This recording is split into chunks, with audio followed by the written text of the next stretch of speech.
श्री राम श्री राम नारायण नारायण नारायण नारायण नारायण नारायण नारायण नारायण नारायण नारायण। ओम शांति शांति शांति। सद्गुरुदेव भगवान की जय हो। आज 2-3 प्रश्न आए हैं। 2-3 प्रश्न किसी ने प्रश्न किया है हमसे। 2-3 प्रश्न पर चर्चा करेंगे। तो प्रश्न है कि धर्म की दृष्टि में कौन बालक है। बालक का मतलब छोटे से मतलब। तो इसमें शास्त्रों में ऐसा है कि अज्ञो भवति वै बाला। जो लोग अज्ञ अल्प ज्ञानी हैं, ज्ञान नहीं, वो सब बालक ही हैं। धर्म की दृष्टि से पिता कौन है? तो पिता भवति मंत्रदः। मंत्र देने वाला व्यक्ति पिता के समान होता है। तो वृद्ध कौन है? फिर यहाँ बात फंस जाएगी कि वृद्ध कौन है। तो वृद्ध वो है, मनुस्मृति में 2 अध्याय का ये 156वां श्लोक में बताते हैं कि न तेन वृद्धो भवति एनास पलितं शिरः यो वै वाप्यधीयानस्तं देवाः स्थविरं विदुः। कहते हैं कि आयु वय के कारण जिसके सिर पर सफ़ेद बाल आ जाते हैं वे वृद्ध नहीं कहलाते, किंतु जिसने वेदों को पढ़ा और वह समझा है, देवता लोग उसको वृद्ध कहते हैं। देखिए कितना गहरा चिंतन है। तो अब ये प्रश्न होता है कि बड़प्पन का मापदंड क्या रखा जाए कि कौन बड़ा। तो देखो ध्यान से सुनना। बड़प्पन का मापदंड मनुस्मृति में ही बताए हैं 2 अध्याय में। 55वें श्लोक में ये बताए हैं मनुस्मृति में कि विप्राणाम ज्ञानतो ज्येष्ठ्यम क्षत्रियाणाम तु वीर्यतः वैश्यानाम धनयधनतः शूद्राणामेव जन्मतः। ये मनुस्मृति का ऐसा इसका अर्थ है कि आयु में बड़ा होने से व्यक्ति ठीक है, आदरणीय है। मापदंड शूद्रों के लिए शोभनीय है, आदरणीय। अधन धान ऐश्वर्य की समृद्धि के कारण वैश्य व्यक्ति बड़ा आदरणीय माना गया है। और क्षत्रिय में अत्यधिक पराक्रम हो, वीर हो, सिंहासन आरूढ़ राजपुत्र हो तो बड़ा माना जाएगा, वो आदरणीय है। अब वैश्य गरीब होगा तो आदरणीय कोई कहेगा, वैश्य के पास धन होगा तो आदरणीय माना जाएगा, क्षत्रिय के पास बल होगा तो शूरवीरता से उसका आदरणीय बनेगा। इसी प्रकार शूद्र भी बड़ा होगा तो भी आदरणीय के समान देखते हैं लोग। पर ब्राह्मणों में जो अधिक विद्यावान है, शास्त्र वेद शास्त्र उपनिषदों का जो ठीक से अध्ययन किए हैं और आचरणवान है, गायत्री संध्या का उपासना करने वाला है, ब्राह्मणों में जो विद्वान है, और सब ब्राह्मण की बात नहीं है कि जो पढ़ा लिखा नहीं है ब्राह्मण वो, लेकिन वो उस पूज्य श्रेणी में नहीं आएगा, आदरणीय में वो आएगा। जैसे क्षत्रिय वैश्य और शूद्र आदरणीय है, जो जिसका जितना है। से वैश्य आदरणीय है, धनवान है, शूद्र है वो आदरणीय है, आयु में बड़ा वो भी आदरणीय है। क्षत्रिय बल में बढ़ादरणीय है, तो ब्राह्मण अगर पढ़ा लिखा नहीं आदरणीय वो भी है, लेकिन पूजनीय नहीं कहा जाएगा। पूजनीय जब ब्राह्मण बनेगा जब वो वेदज्ञ होगा, शास्त्रज्ञ होगा, आचरणीय होगा, वही पूज्य माना जाएगा धर्मशास्त्रों में। उसी का धर्मशास्त्र में बड़कपन का यही मापदंड है, ये शास्त्र बताते हैं। वही ब्राह्मण पूज्य है, वही अधिकृत है हर चीज में। जो परंपरा गुरु परंपरा से प्राप्त वेदज्ञ है, शास्त्रज्ञ है, भक्तिज्ञ है, चतुर है, भजनीय है, भजनीय के साथ साथ करणीय है, कर्ता भी हो, आचरणीय है, वो ब्राह्मण पूजनीय है। और ब्राह्मण आदरणीय है पर पूजनीय नहीं बनेंगे जब तक ये चीज़ न होगी। वेदज्ञ, शास्त्रज्ञ,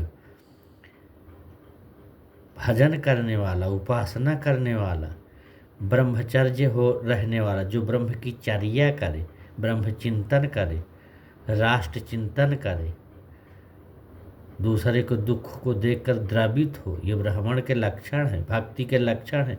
भक्ति के लक्षण है कि दूसरे को दुख को देख करके उसके स्वयं आँखों में आंसू निकल आवे, दूसरे का दर्द देख के वो अपना उसको महसूस होने लगे दर्द, दूसरे का दुख देख करके वो स्वयं दर्द समझ ले, वो भक्ति का मेन लक्षण है। द्रवित हो जाए, भक्ति माने द्रवित होना, द्रवीभूत हो जाए।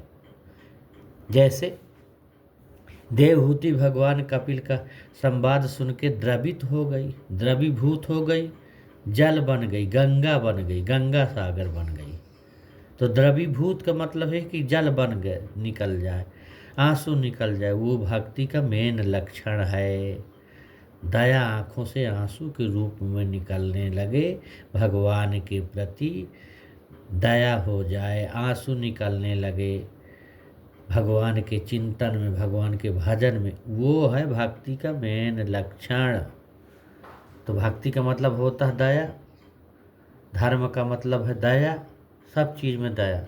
और अगर तुम पाषाणवत हो तो भक्ति की नाटक है, भक्ति का, भक्ति व्यक्ति नहीं। तो इस प्रकार ये मापदंड है बड़कपन का।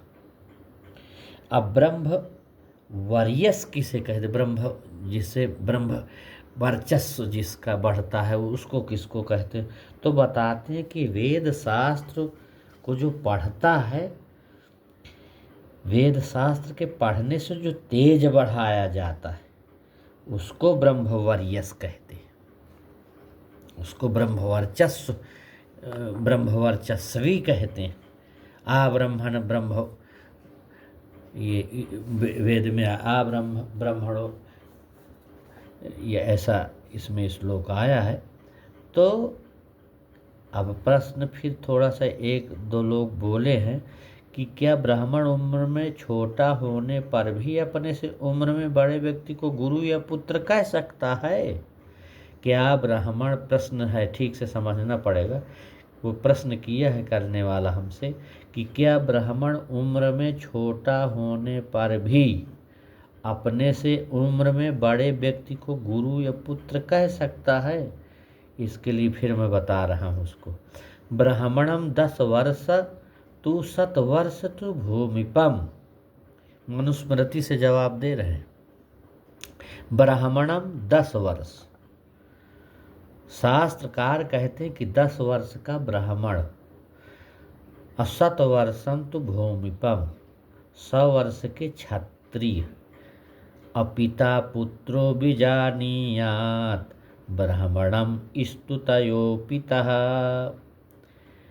ब्राह्मण 10 वर्ष का ब्राह्मण 100 वर्ष के क्षत्रिय के मध्य पिता पुत्र का संबंध है,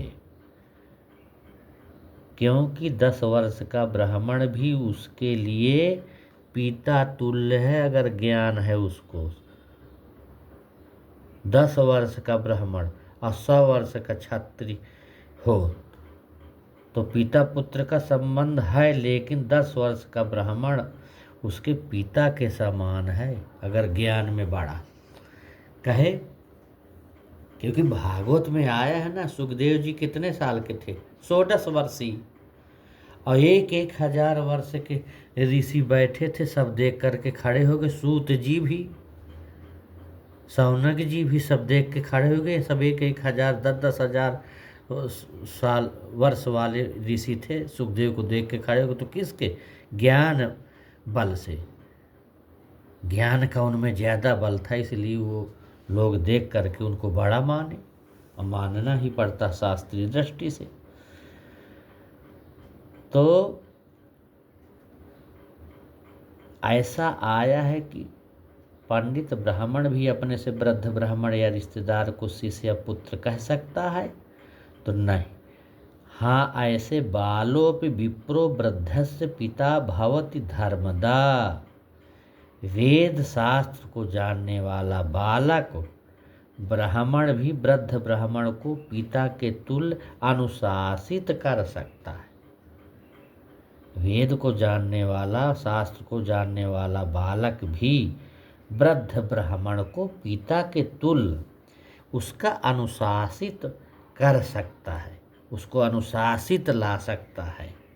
वृद्ध ब्राह्मण है तो भी, रामायण में भी आया, राम जी कहे हैं अपने प्रजा से, और सबसे बोले हैं कि जाओ, सब प्रजावासियों से राम जी बोले कि हे प्रजावासियों, अगर मैं भी गलत करूं तो तव मोहि बरजो भय बिसराई।